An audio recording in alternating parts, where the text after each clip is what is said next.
of investing. Last time I saw Mack Rhoades, which is like Valentine's Day, whenever it was, he had this beard. He was introducing somebody. I think it might Nicky Collin. And by God, I bet like now he's got this caveman look. It's been so long. So, do you still have it going? Hi, Mack. How you doing? Mack Rhoades, Director of Athletics at Baylor. How we doing? Hey, Smoak, I just special thank you to you for allowing me to come back on the show again. Yeah, I've tried, and I'm just grateful that you allowed me to come back on. So well, we yes, thought I have the bid, yeah through end of July. That will mark a year, and then we may make a change. Okay, all right. We're glad you're back. We hope that I know, and I know you've been pushing, and there's always something that pops up as well. Thanks for being a part of it. A lot of things to get to since the last time we spoke with you, including the college football playoff expansion, the NIL, the Supreme Court ruling. Let's start with the college football playoff expansion. Yeah, I think it's I think just overall general viewpoint. I think it's positive for.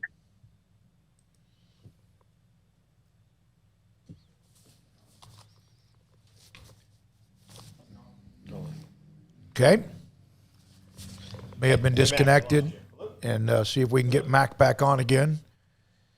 And the answer of coming about college football playoff and his thoughts about it, going from what is 4 right now and moving on pretty quickly, although it still may take a few years, but just the fact that they are basically all full go with the college football playoff expansion from 4 to 12, and we'll try to establish again with Mack Rhoades. Normally Tuesdays at 4:20. This week at here at 4:20 on SicEm365 Radio. So, but think about a lot of things that have changed since the last time we did have him on, and all of these things I mentioned are new. Every one of them is new news, updated news, and we'll try to reestablish with Mack again. By the way, you could still get on the poll, 254-339-1122, your thoughts about Baylor recruiting and Dave Aranda. Has it changed and or validated your opinion on him from day one? And also on the Twitter poll, at David Smoak, there's a poll going on. And right now, 80% or so of you say that you have, in fact, been kind of given a little kick in the pants, an adrenaline rush with the football recruiting the way it's going. The positivity. Back with Mack Rhoades again. Back to the college football playoff expansion. Good news, good thing. Your thoughts about it? Yeah, I think really good news. I think it's positive for college football, and I think well thought out. Again, I was talking about the working group and the 4 individuals, the 3 commissioners, and Jack Swarbrick, and so Commissioner Bowlesby and Sankey and Thompson, and so I thought very, very thoughtful. Obviously, took the next step yesterday with the board of managers, the 11 presidents, chancellors. Approving, going on to the summer review and detail. But again, I think it will speak well for college football. I think as you wind down and you're playing in November, there's just more teams that are part of the conversation. And you think in regards to Baylor specifically, the 2019 season where I think we were ranked maybe 5th or 6th coming out of the championship game, we would have participated, in the college football playoff. The whole TCU Baylor controversy, there wouldn't have been any controversy. Would have been in the CFP playoff, and I think it's great for the Big 12. Many years the Big 12 would have 2 in, and I think as I look back, there may have even been a year or 2 where we may have had 3 in, and so I think it's positive. The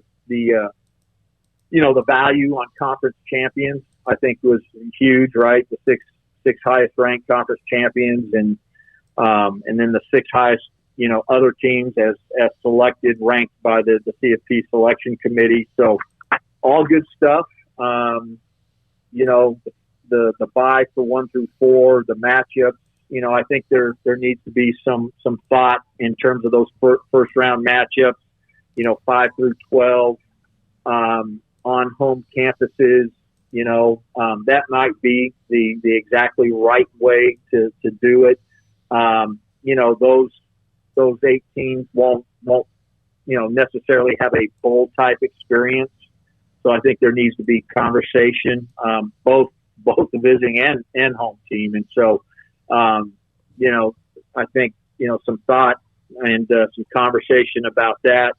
Obviously if you play in the conference championship and you don't win it, and so now you're 5 through 12, you could play as many as 17 games. And so, there needs to be some additional discussion on student athlete, well-being, health and safety, the whole academic component to this. You're probably kicking off those first round games in mid-December. So again, a lot of detail to be worked out. I think we're entering the 8th year of a 12-year contract. When does this happen? I've got some personal thoughts. I think, potentially if you're ESPN, you don't want this going to the open market, and you might want to keep it all to yourself. Well, if you want to do that, you probably have to come in with a really, really robust offer if they do that. And again, the board of managers feel like it's substantial, and so it's going to stay completely with ESPN. Maybe this starts, sooner rather than later versus, getting to year 12 and then going to the open market. So a lot of stuff in play, but I think it's great for college football. Mack, how much of this was pushed by the kind of fan fatigue of seeing the same 3 or 4 teams kind of cycle through the playoff, and how much of this was pushed by, look, COVID happened, there was a revenue drop, let's take a step forward to make sure that we do something that gets people excited again and can make up some of that revenue that maybe you'll never make back? I think I'll start with the latter, Paul, and I think it's a great point that you bring up, but quite frankly, that point that you did bring up is the first time I've heard that, and so it wasn't a lot of conversation. Certainly with within the AD group, that wasn't a point of discussion. And then I think the initial point that you made, this was a surprise to all of us. I mean, this was the best kept secret. I think all of us were, wow, 12, and we expected maybe 8, but not 12. And so when I first heard the news and learned of it, I really had to spend probably 24 hours processing and trying to figure out, is this good 12 versus 8? Does this really water it down? But Paul, I think to your first point, the expansion, more inclusivity, where you just have more fan bases excited about, the end of their season. They're still in play. They still have an opportunity to maybe have a chance to compete for a national championship. I think that's really healthy for our sport. Was the working group listening to maybe any public outcry in terms of expansion? I don't know that's the case. I think they just really focused on what's really good for the overall long-term health of the sport. Mack, there's been discussion now for a couple of years. I mean, we brought it up with you before about the grant of rights agreements that'll be ending for various conferences here over the next 2-3 years and what that might lead into. But now with this expanded playoff, do you think this changes the outlook or the discussion about potential realignment here in the next few years? Greg, that's a great question because I do think they're intertwined. I think there's a lot of different ways to look at it. So one of the things, right, is now the CFP has a bite at the apple before, maybe Big Ten, before maybe Pac-12 and before Big 12. And so, how much money remains in the system? Is there enough money, right? Depending upon if we go to 12 and that new CFP TV agreement is like, and then, what remains and how that plays out for the rest of the conferences. Do you get increased revenue as an institution through the CFP, or do you get it through a new potential TV agreement, or do you get it through both? And I think that remains to be seen. I think just the fact that the CFP moving to 12 potentially brings more revenue into at least the Power 5 or the Autonomous 5 institutions, that may stabilize any type of conference realignment movement tied to grant of rights and TV agreements. And so I think it has the opportunity to provide stability and initially when I think I commented, I do think this is really good for the Big 12. Mack, because of what might alleviate the immediate pressure for realignment and what you just answered the correct question, I got the feeling on occasion that faith-based schools at times, maybe from cultural pressures, were kind of being pushed into trying to change some of their long-standing beliefs as far as their faith-based beliefs, and that maybe realignment would force some faith-based schools to change because of the pressures of being accepted. Has that ever been the case?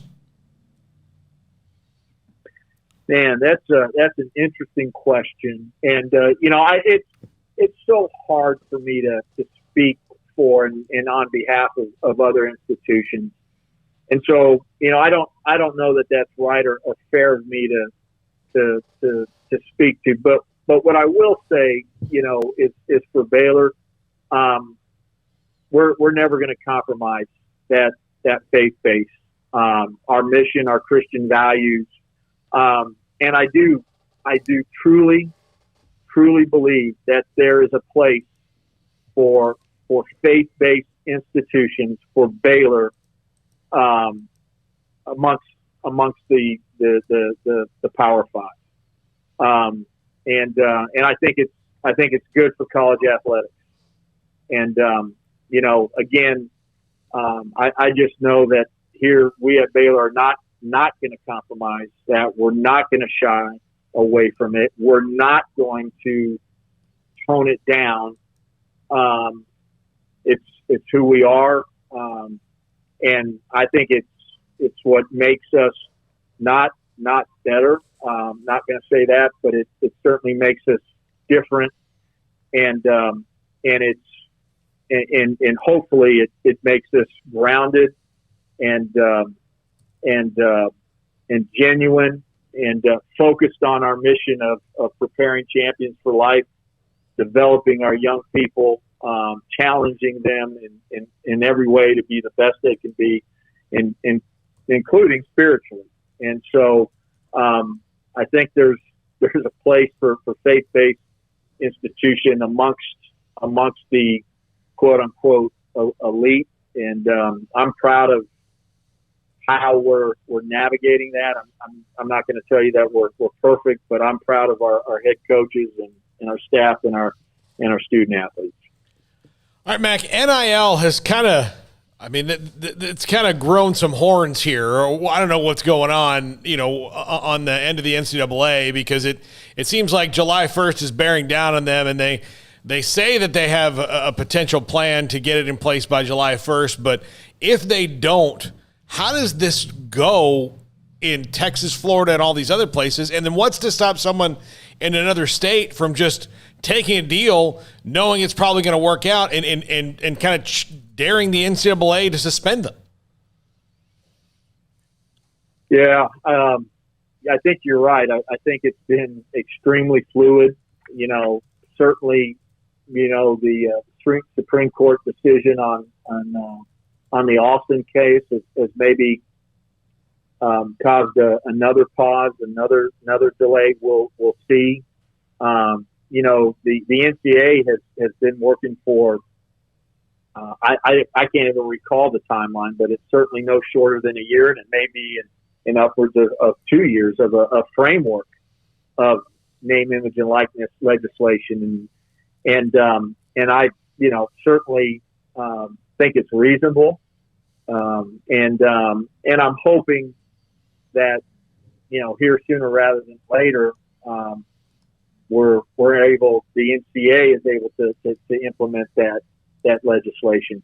As the governor signed name, image, and likeness legislation. Governor Abbott did for the state of Texas. That begins July 1, and so we Baylor and I'm certain all the other institutions within the state of Texas are prepared and ready for that.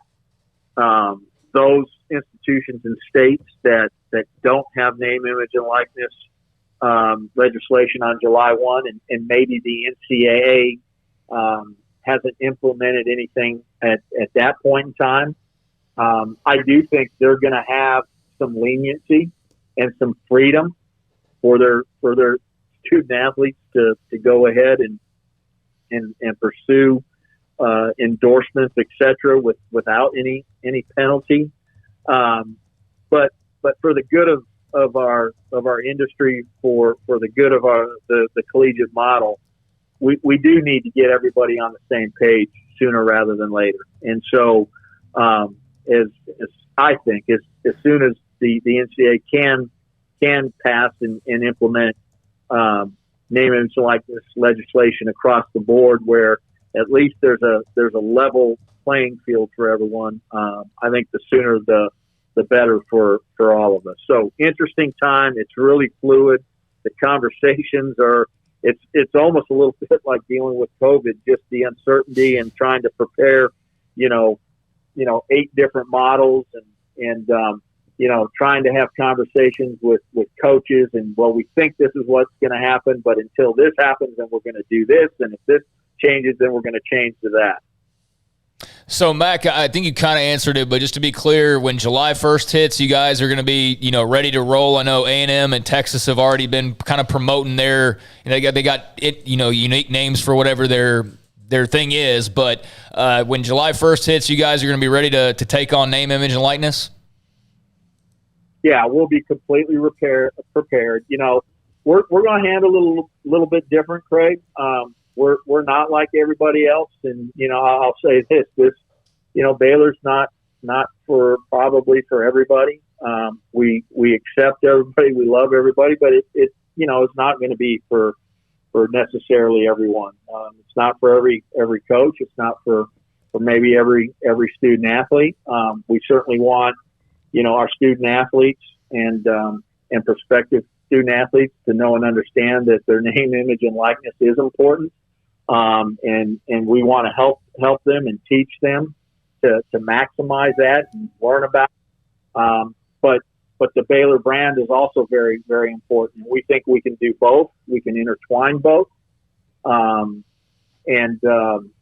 I think the thing for us is, we have what we call a Baylor Built program, our character formation program. So a lot of the things that schools are announcing and are talking about, whether that's personal finances and branding and all that, those are things that we have been doing already. And so we'll have a little additional element to it, to what we do, and we'll call it Baylor Built Plus. But we're going to be really genuine about it, and we want to be very, very careful in terms of me versus we, and our coaches are on board, and I believe our student athletes will be on board, and we're going to be, again, continue to be very, very thoughtful on how we do it, and we think it's a great opportunity to continue to educate our student athletes. Mack, has there ever been a concern about the NIL? And you just really great answer based on a lot of what you mentioned there, because I learned a lot by just hearing that. But has there ever been a concern about the NIL being those who have 35 or 40,000 students in the cities are different than maybe Waco? I mean, Waco, listen, this city does a lot with Baylor now. There's no question about it. But was there ever any concern it might separate the larger schools from the private schools or even the smaller enrollment schools? Yeah, I don't think so. Not in that regard. Smoak, I think where maybe some of the angst is the recruiting piece and the monitoring of it, and just making sure that there's guardrails for the recruiting piece, and then how do you monitor it? And so I think for me, if there's worry, it's always been in that particular area, and potential endorsement deals and those types of things. And so, I'm at peace. Again, I think there's a uniqueness about Baylor, and we're gonna be fine. And we're gonna continue to fight, scratch, and claw. And as you know, we don't have the biggest budget as many, but we find a way to get it done because we've got great people. So that's where I worry when we think about name, image, and likeness. I think in general this can be really positive. I think it's another opportunity to, and this is the way we look at it. It's another opportunity and a way to educate our young people.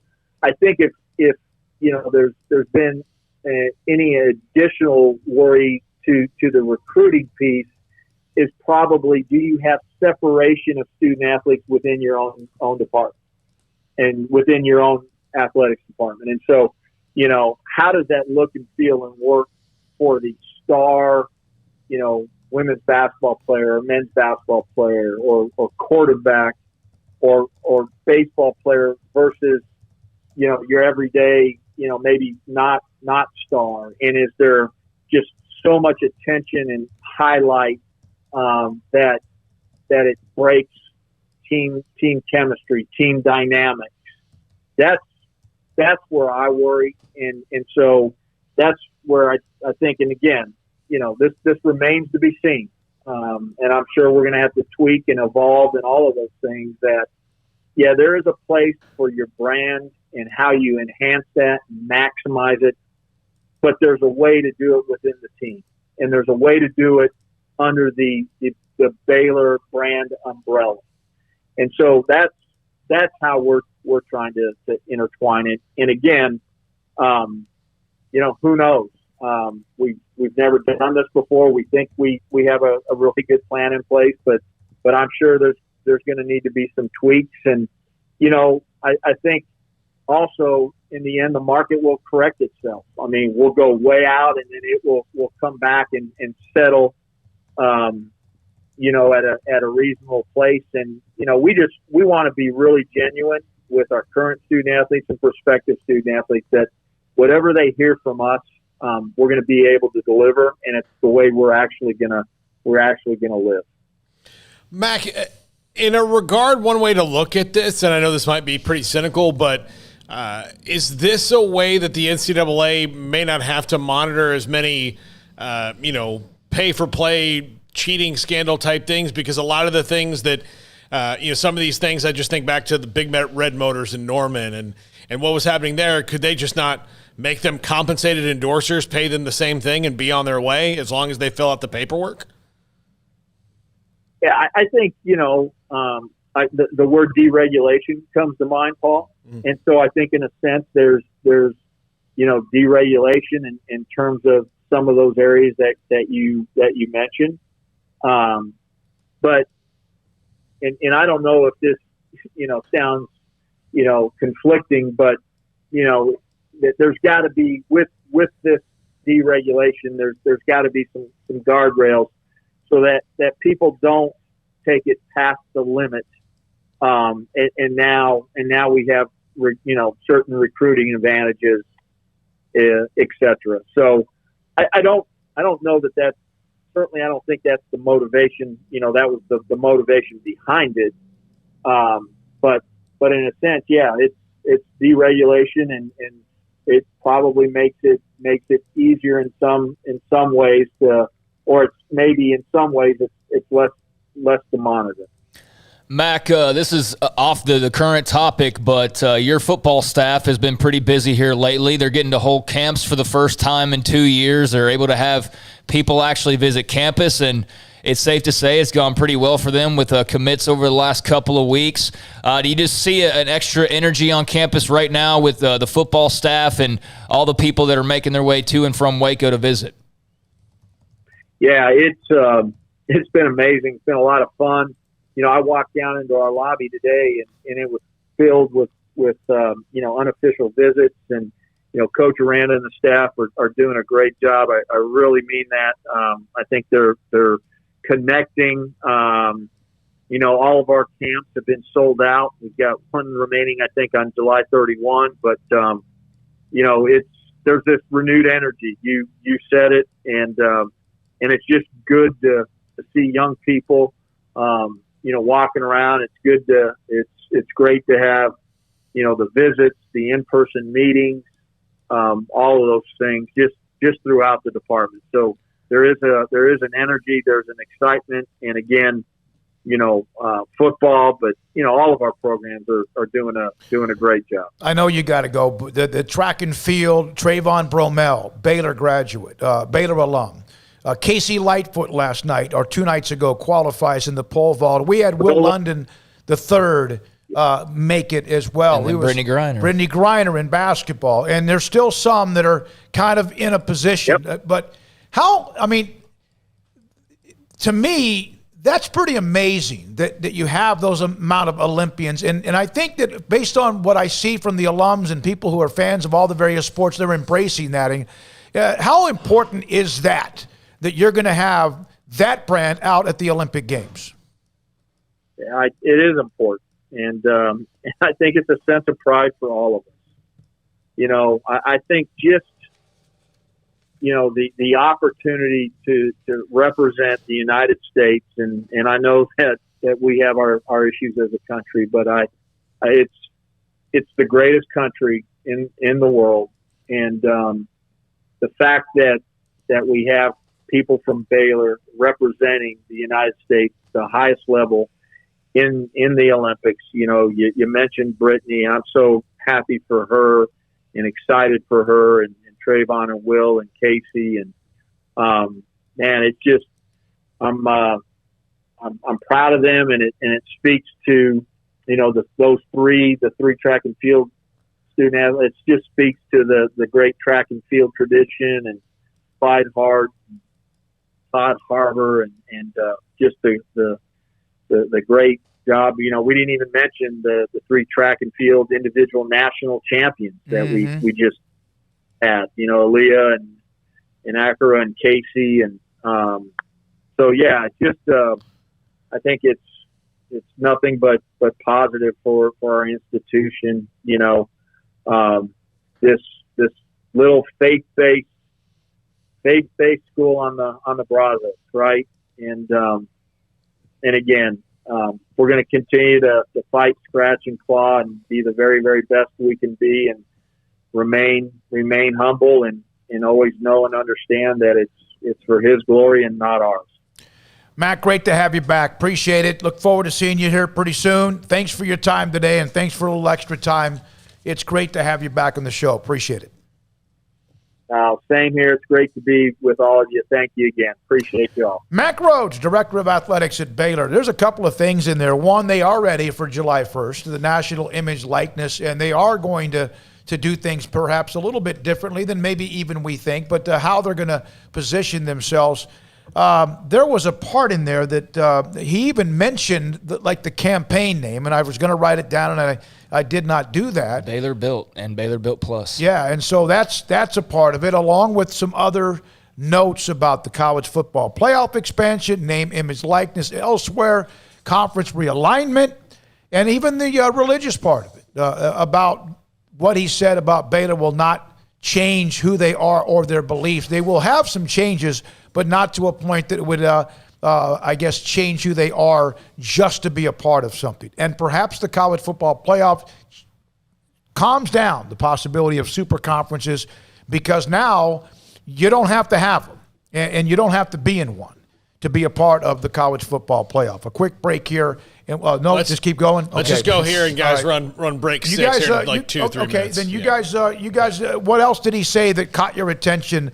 A couple of Mac bombs, if you want. I think he did mention about NIL that the market's going to correct itself. That there's probably going to be a flurry of things, and then people will see, mostly it's going to be people being able to go on their social media and be like, hey, it's your boy Chunk from the football team. Put in code CHUNK, and you'll get $5 off your next order of meat in a box. That's what it's going to be. It's not going to be anything like, you're not going to see too many guys with shoe deals. You'll have a few, but not too many. Do y'all see what influencers do? That's basically what these guys are going to be doing, and girls. I mean, that's how I see it. Yeah, it's going to be like that. It's going to be ads in front of a post-game video at their apartment where they talk for 3 minutes about the game, and stuff like that. I mean, there must be interest in it. Otherwise, I don't know why we're moving this direction, but I'm interested to see how much interest there is in it and all the different ways. I saw some company who I guess saw this coming. There's vultures out there swirling, and there was some company that just launched the other day, and it's entirely based on name, image, likeness, and handling athletes. And they're going to have to be really careful with these outside folks. Like, those are going to be the folks that are coming in. They see the money grab. They see where they can take advantage. And I can guarantee there's going to be like 10 new businesses that are all based around name, image, likeness, and college athletes that'll prop up over the next year.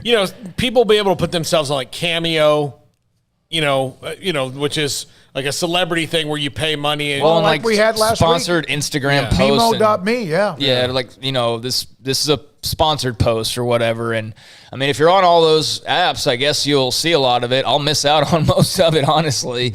But, good for the athletes, long as it's, as on the up and up as it can be. Yeah, but most of it's going to be like, hey, what's up? Yeah. How's it going? Whatever. I'm here at the pool. Yeah. We're going to unbox these bathing suits. Like, that's what it's going to be. It's not going to be anything. Yeah, I don't know. I mean, maybe there's some people that come up with some good ideas and find a way to make it unique. I don't know. I mean, I guess we'll see here.